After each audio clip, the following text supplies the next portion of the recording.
राधे राधे दोस्तों, स्वागत है आपका हमारे चैनल पर। दोस्तों, आज मैं आपको रमा एकादशी की पावन कथा सुनाने जा रही हूँ।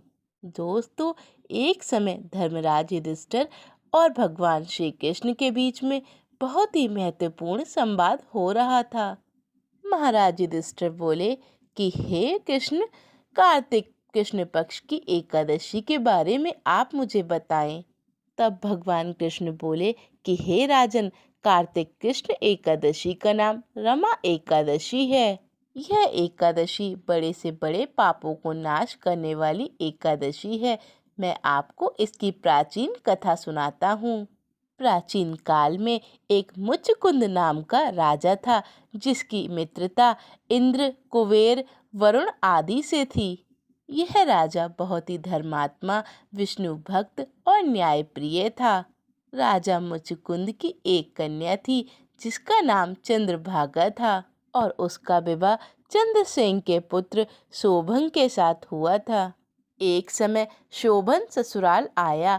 उस समय रमा एकादशी आने वाली थी। जब व्रत का समय समीप आ गया तो चंद्रभागा बहुत ही सोच में पड़ गई। वह सोच रही थी कि मेरे पति बहुत ही दुर्बल है और मेरे पिता की आज्ञा बहुत ही कठोर, वे इस एकादशी का व्रत कैसे कर पाएंगे। तभी राजा मुचकुंद ने ढोल बजवाकर सारे राज्य में रमा एकादशी के व्रत की घोषणा करवा दी। घोषणा सुनते ही शोभन को अत्यंत चिंता हुई। वे अपनी पत्नी से कहने लगे, प्रिय, अब हमें क्या करना चाहिए? मैं किसी भी प्रकार भूख सहन नहीं कर सकता। यदि मैं भूखा रहा तो मेरे प्राण निकल जाएंगे।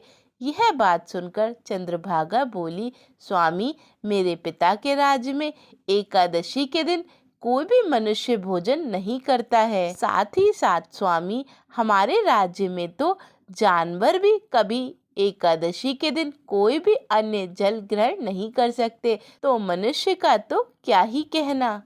यदि आप भोजन करना चाहते हैं तो आप किसी दूसरे स्थान पे चले जाइए, और यदि आप यहाँ रहेंगे तो आपको व्रत करना ही पड़ेगा। यह सुन के शोभन कहने लगा कि जो भाग्य में लिखा है उसे कोई नहीं मिटा सकता। मैं यह व्रत अवश्य करूँगा।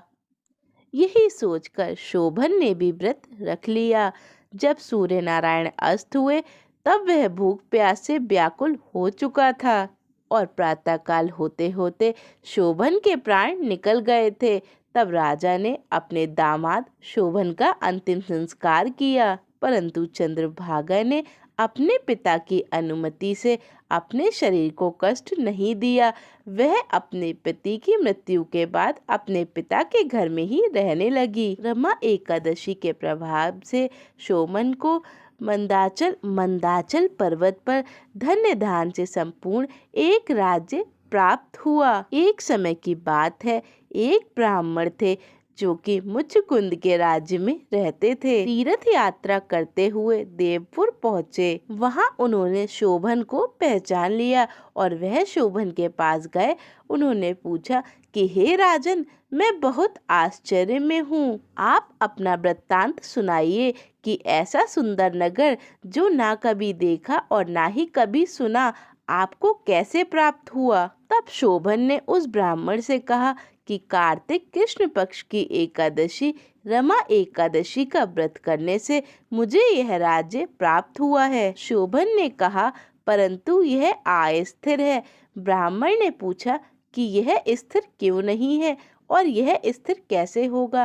तब शोभन ने बताया कि यह अस्थिर इसलिए है क्योंकि मैंने रमा एकादशी का व्रत श्रद्धा रहित होकर किया था, इसलिए मुझे अस्थिर राज्य प्राप्त हुआ है। शोभन ने कहा, यदि आप मुचकुंद की कन्या चंद्रभागा को यह सब वृत्तांत कहें तो यह राज्य स्थिर हो सकता है। ऐसा सुनकर वे श्रेष्ठ ब्राह्मण अपने राज्य को लौट आए और उन्होंने चंद्रभागा को अपना सभी वृत्तांत सुनाया। ब्राह्मण के वचन सुनकर चंद्रभागा आश्चर्य से कहने लगी कि यह सब आपने स्वयं देखा है या आप काल्पनिक बातें कर रहे हैं। ब्राह्मण कहने लगे कि मैंने तुम्हारे पति को प्रत्यक्ष रूप से देखा है, साथ ही साथ उनका अस्थिर राज्य भी देखा है। चंद्रभागा ने कहा कि हे ब्राह्मण, आप मुझे वहां ले चलें।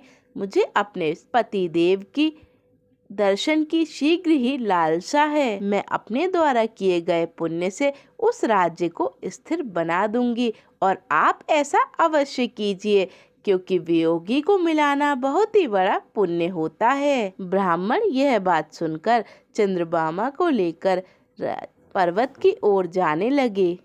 तभी ब्राह्मण उन्हें ऋषि मुनि के पास लेकर गए।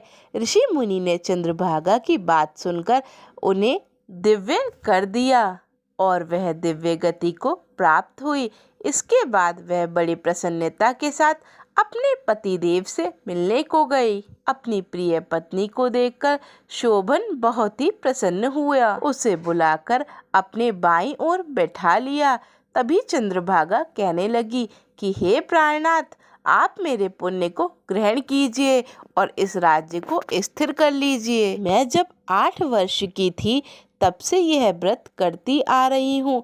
मेरे इस पुण्य के प्रभाव से आपका राज्य स्थिर हो जाएगा तथा समस्त कार्यों में युक्त होकर प्रलय के अंत तक रहेगा। इसी प्रकार चंद्रभागा और शोभन अपने राज्य में प्रेम पूर्वक रहने लगे। कथा समापन करते हुए भगवान कृष्ण युधिष्ठिर से बोले कि हे महाराज, जो व्यक्ति इस कथा को श्रवण करता है वह सुनने मात्र से अपने सभी पापों से मुक्ति पा लेता है। तो इसी प्रकार एकादशी कथा समाप्त होती है।